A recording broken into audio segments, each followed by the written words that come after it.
The Mariners are back home and back in the win column, and you've got questions. We'll answer them coming up here on Mailbag Monday. Colby, hit it.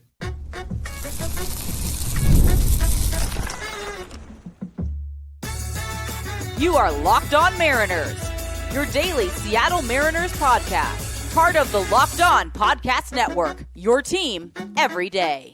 Ahoy, sailors. It is Monday, September 8th, 2025. This is Titan Gonzalez and Colby Patnode for the Locked On Mariners podcast, part of the Locked On Podcast Network, your team every day. This episode is brought to you by Monarch Money. Take control of your finances with Monarch Money. Use the promo code Locked On MLB. That's LOCKEDON MLB at monarchmoney.com for 50% off your first year. And as always, if you want to hear from me and Colby even more and help support the show, you can check out our Patreon. All you have to do to check that out, click the link in the description of this episode. Let's open up the mailbag like we do here every Monday and answer some of your Mariners questions. Daisy and the Dingo kicks us off here. Much like their earlier 17 games and 17 days stretch this season, would you say this homestand will ultimately come to define how the rest of the season goes? 7 games at home against weak opponents. You could bury the teams behind you, or you could let them all stay in the race. We could say that about every homestand, every road trip from this point forward, every game, every pitch. Every single thing is the most important thing that's happened this season, really, from this point forward. Yes, the most important game of the year is the one tonight until tomorrow, and then that'll be the most important game of the year. You're in a spot now where it's go time. There are no easy, or there are no season defining moments, because they're all season defining. They all have that potential. So it's important. This homestand is important, but is it more important than the following road trip? I mean, I know they're going to Kansas City and Houston, so no. It's not any more important than the homestand at the end, where you have to play the Rockies and the Dodgers. So yeah. It's a little bit semantics to say no, because the final 19 games or 20 games, however many are left, that is what defines will define the season. But the answer is also yes, because this game is the most important game of the season, and then tomorrow's game will be the most important game. So the answer is both yes and no. I mean, you're 19 games away from this thing. You have a game and a half lead for that last playoff spot. Is it 2.5 back of Houston? Yes.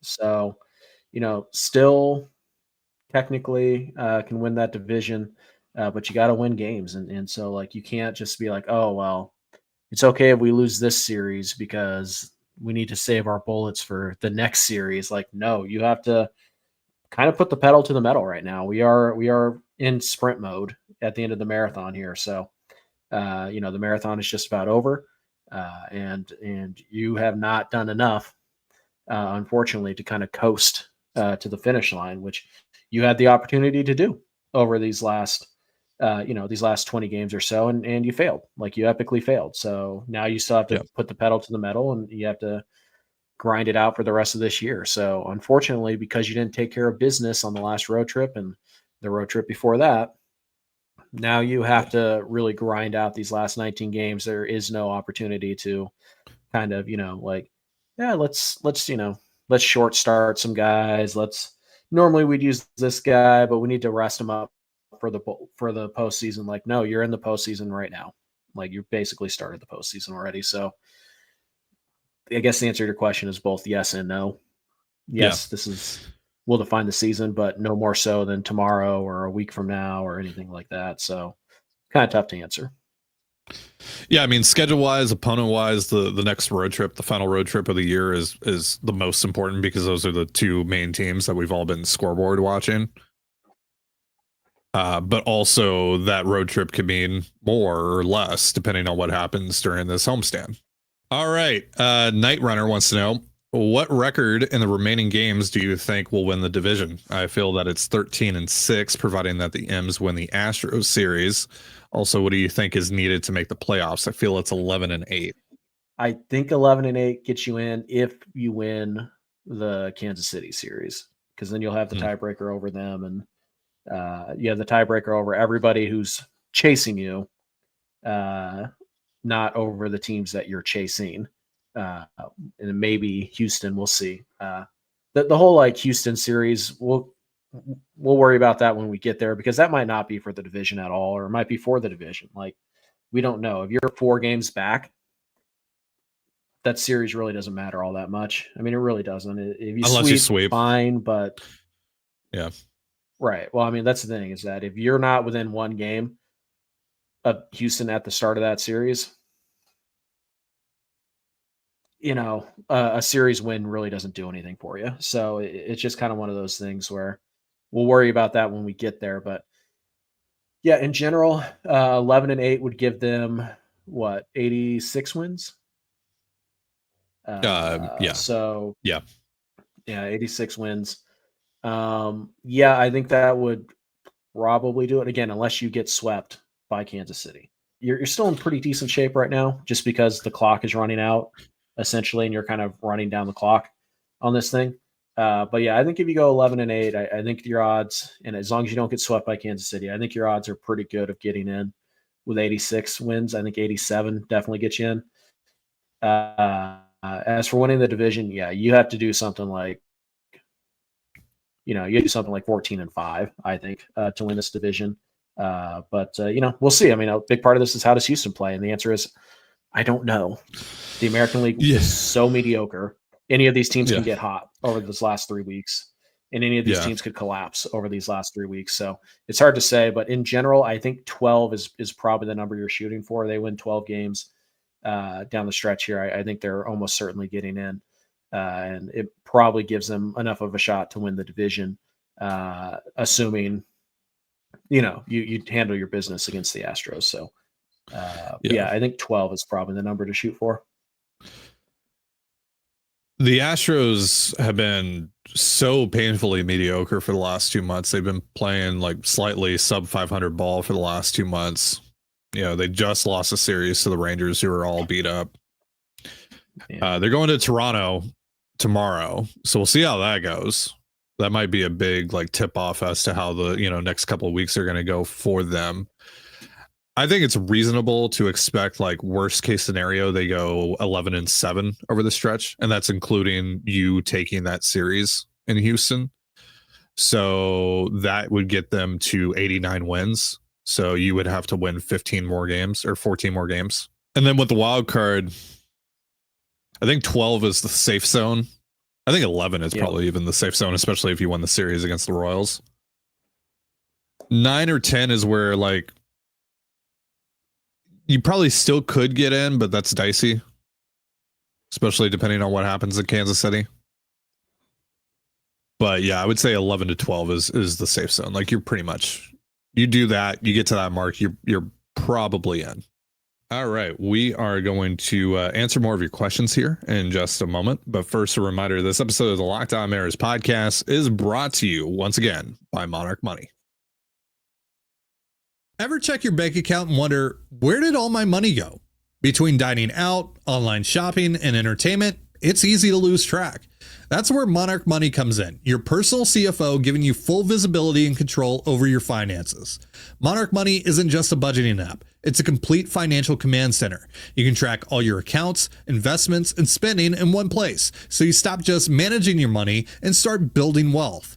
Instead of juggling multiple apps, you can use Monarch to check your finances, track spending, and even plan long-term goals. Managing money with your partner is smoother than ever. You can track shared and personal accounts, set goals, and stay on the same page without the stress. Take control of your finances with Monarch Money. Use promo code LOCKEDONMLB at monarchmoney.com for 50% off your first year. That's monarchmoney.com, promo code LOCKEDONMLB for half off your first year. And you're listening to the Locked On Mariners podcast. For instant reactions following every Mariners game, be sure to tune in to the Mariners postcast with Anthony Hurst and Christopher Crawford, available on both the Locked On Mariners YouTube and podcast feeds. Let's get back into your questions here on Mailbag Monday. Mr. Mariner has 2 questions here. First one is, how much of the success in the last 2 games in Atlanta was due to our hitting versus their pitching? Much reason to believe we'll keep any of it going. I mean, are they going to score 28 runs in 2 games? Yes. I hope so. I hope so. Yeah. Yeah. I mean, some of it was obviously helped by the fact that you didn't have to see Spencer Strider yesterday. He wound up getting scratched. Joey Wentz came in. It's also an early morning game. Who knows when he actually found out that he was going to pitch. So yeah, you were able to take advantage of that. So that's great. So I'm sure that, at least played a part in you exploding offensively yesterday.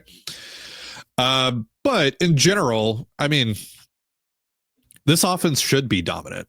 You look at the talent in it, like they should be capable of putting up 5 to 6 runs a game, especially against mediocre to bad pitching. So most of this is Braves pitching, but that's not to say that the Mariners offense was bad or that there's nothing to be excited about. Again, they drew a lot of walks. They hit a lot of home runs. They got back to what they do best. Draw walks, hit home runs. Don't worry about the strikeouts. And if you can find a way to tack on a run here or there without needing the home run, that's great. And we saw them, steal some bases and all that. So it really did feel like they got kind of back to where they wanted to go. And, the sales start was rough, but that's not terribly unexpected. It's Chris Sale. So he's so good. Yeah. I mean, it's Chris Sale and he's throwing 98 again. Like, what? Yeah. Chris Sale, who sat 94 for most of this year. Now he's throwing 98. Yeah, he's a monster.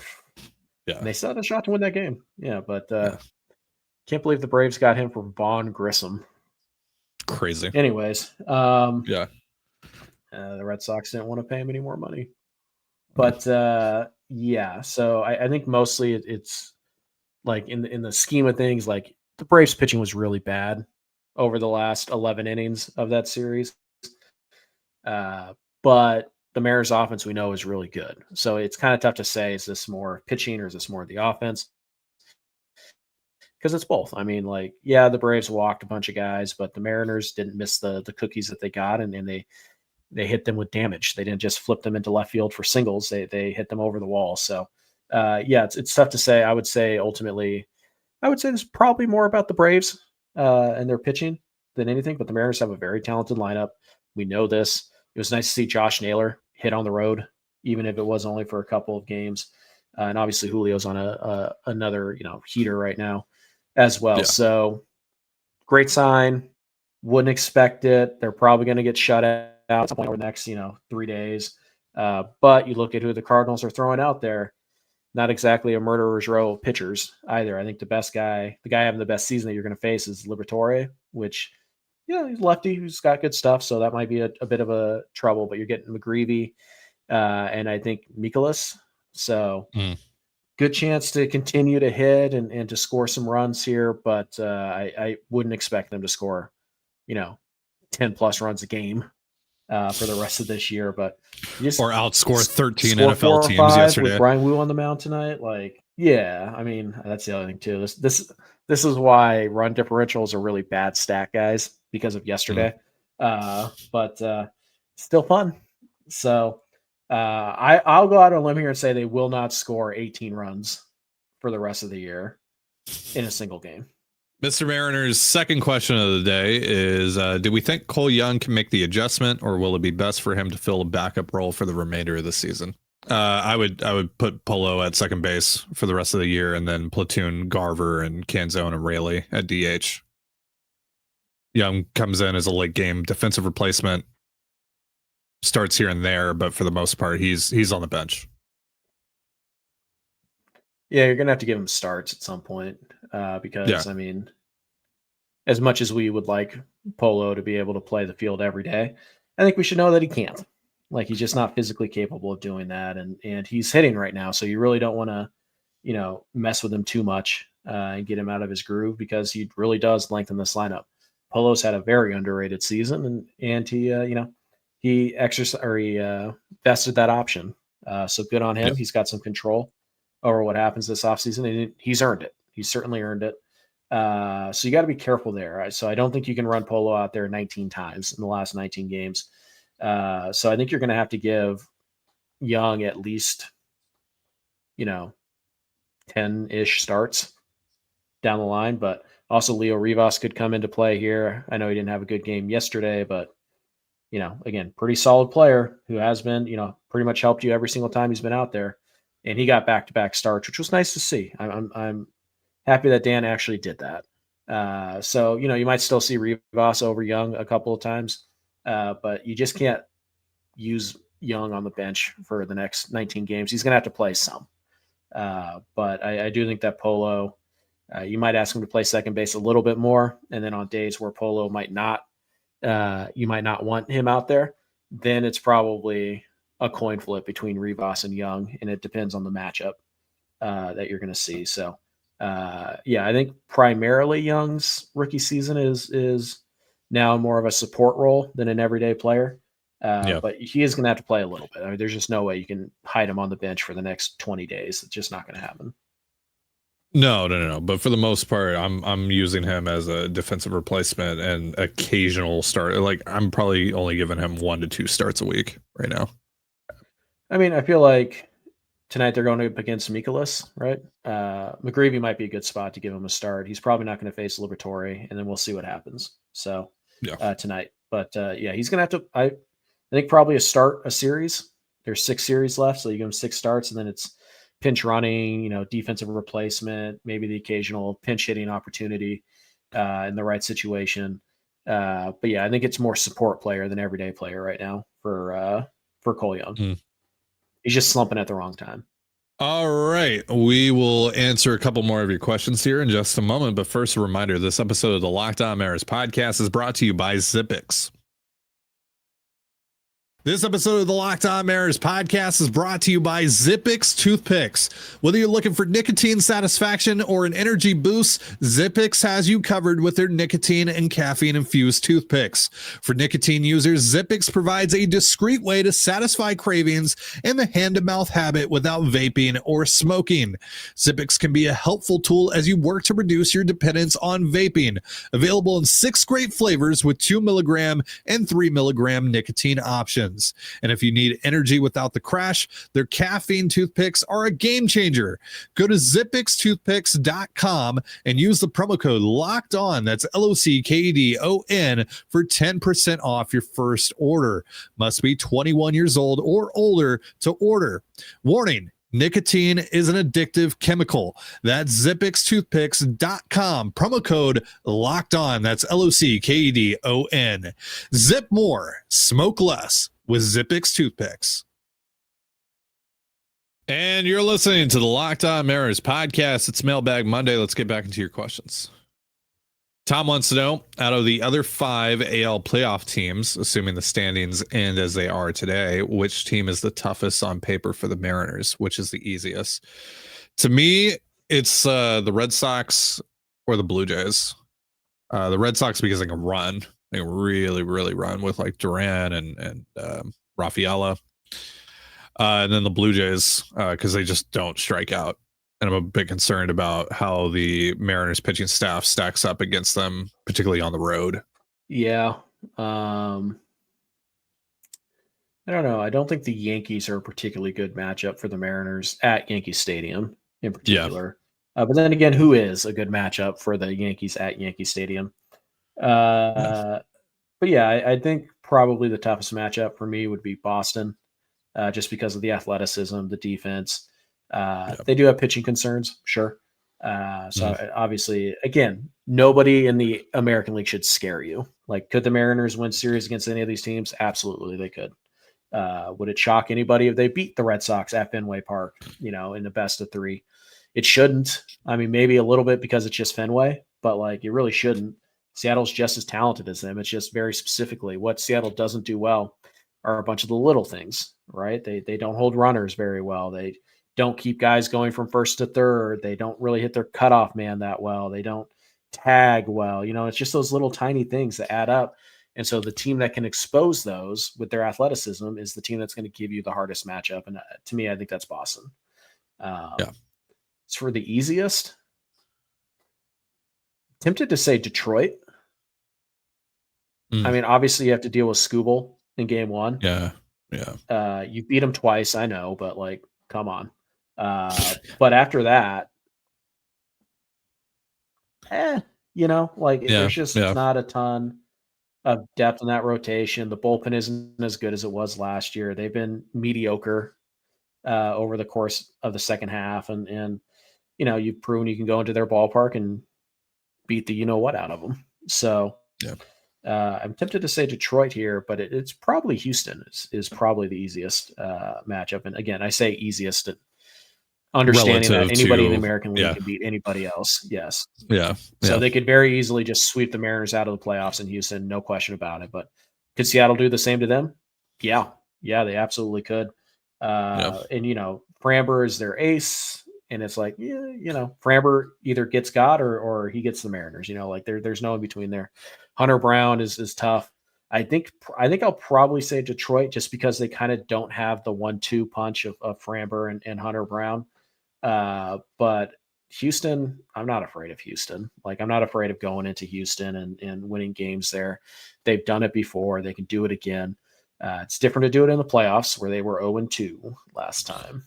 Campbell wants to know, Jorge Polanco reached his vesting player option. How good and important has he been this season, and what kind of contract do you guys think he gets in the off season? When he left Minnesota, he really struggled to adapt to being with a new organization. And obviously part of that was, he was playing hurt and he was trying to get used to hitting in the most hitter suppressive ballpark, et cetera, et cetera, et cetera. But does he want to do that again? Does he want to go to another, organization and meet a new ball club and meet new teammates and find his way within the structure of that organization? Does he want to do that again? Or does he feel comfortable in Seattle? Still, at the end of the day, I don't think that he's going to take, the $8 million. I think he could go get more, or at the very least, he can go get more years. I don't think it's going to be a ton more years. I'm like at the max, it's 3. He's probably getting 3 at most, but it's more like 2 and maybe an option for a third year. So I don't think that he's going to opt in. However, I do think there is a pretty good chance that he would want to come back. It's just up to the Mariners. Do they want to bring him back? Will they have the money to bring him back? Will Jerry DiPoto and Justin Hollander be afforded the money where it makes sense to bring him back if they're also trying to keep Josh Naylor and or Eugenio Suarez? Or is just that, is not bringing him back a corner that they ultimately have to cut. But I do think that there is reason to think that Jorge would want to come back because now he seems like he's comfortable here. He's figured out how to hit in Seattle. And again, he's, in the past already struggled to, go to a different situation and fit in immediately. I'm not sure what the Mariners are going to do with Polo because like hypothetically, let's say Polo can get $12 million a year, right? Which coming off the year he's coming off of, yeah, probably about right. Okay, I mean, cool, but he's really shouldn't play second base. We know he can't play third base. So he's kind of a first base DH only guy. And so it's like, okay, well, we bring Naylor back, then he's a DH only guy. And it's like, okay, but now we have to live with Randy being the left fielder for 150 some odd games, which is fine, but like you'd like not to be, but that might not be a factor. But like, let's say it's going to cost $12 million, right? And obviously, if it's 4 years, you're probably out. If it's 2 years, that probably gives you more. The Mariners are not going to be like, hey, we signed Polo. He's going to be the second baseman, and Cole Young can, go back to AAA. That's not going to happen. Like Cole Young is going to be the primary second baseman next year, and we know Polo can't play third. So you basically do the Mariners want to do something they hate to do, which is give really good money for them to a full-time DH. They tried that 2 years ago with Mitch Garver. They've actively avoided it before that. Are they willing to do that again? I don't know. But I do think that Polo is probably going to get somewhere between 10 to 12 million bucks. I think because it's not a great free agent class, I think he's got a shot to get 2 guaranteed years and maybe some kind of third, vesting option type of thing going. So it's tough to say. I mean, Polo has been really good this year, a 125 WRC plus, but he gives you nothing defensively. He actually hurts you defensively. Do you want to give that to a DH only type of bat? I mean, do you really trust this year, or because it's just as much reason to trust last year as you do this year for this version of Polo. The knees have been a problem all year for him. He's had a couple of long, not IL stints, but he has missed time for long stretches of the season without going on the IL. There's for the first 2 months, he really couldn't hit right-handed. So it's just kind of one of those things. The medicals are going to come into play here. How do the knees look? We know he's got hamstring issues in the past, so it is risky to sign Polo to a multi-year deal. But if you're Polo, you're not taking $1 and $8 million. You can do more than that. Even if you don't, like, let's say hypothetically you end up settling on $1 and $8 million, why wouldn't you go out to the market and just see what you can get, knowing that you could always go back? It's a very small gamble for him to go out to the market and see what he can get. So ultimately, I think he declines that option. I wouldn't be surprised at all if he's back in with Seattle, but also I wouldn't be too surprised if Seattle just looks at it and is like, it's not bad, but it's just, we think we can do better with the money, or we can spread out the money a little bit better, get more athletic. We'll see what they want to do. And again, a big part of this is who's the GM? I don't know. That might change things. So all in all, I think he declines. I would say the odds that he's back are pretty close to 50-50. And I know it's kind of a cop out, like, oh, he either is back or he's not. But like, no, when you put him up against the other 30 teams or the other 29 teams, and Seattle has a 50% chance to re-sign him, that means other teams have, like a 5% chance. So I think more likely than not, the Mariners find a way to keep Polo here next year, but I wouldn't say it's a guarantee. Yeah, so right now it's a $6 million player option because he got to 450 plate appearances. That goes up to 8 with 550 plate appearances. So yeah, he's not taking that. But would he? He's probably not getting 8. Yeah, no. But I think the ball is ultimately in the Mariners' court here. He might even be willing to take a little bit less just to stay. But could you get him for like 2 and 20? Would the Mariners want to do that? Like 2 and 20 and an option for a third year? Would the Mariners want to do that for a full-time DH? Or for mostly a full-time DH at the very least? I don't know. We'll see. Again, it depends on, how much money is this front office going to get, and do they want to keep both Josh Naylor and Eugenio Suarez? Do they only want to keep one of those guys? Are they going to move on from both of them and try to do something else at third base and first base?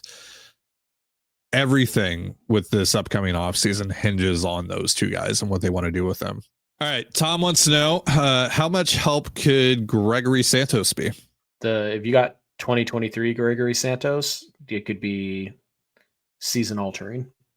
Yeah. Because that guy's a high leverage arm and gives you multiple 3 high leverage righties, maybe 4 if you count Pizzardo and obviously Spire in the back end. So it could be, season altering.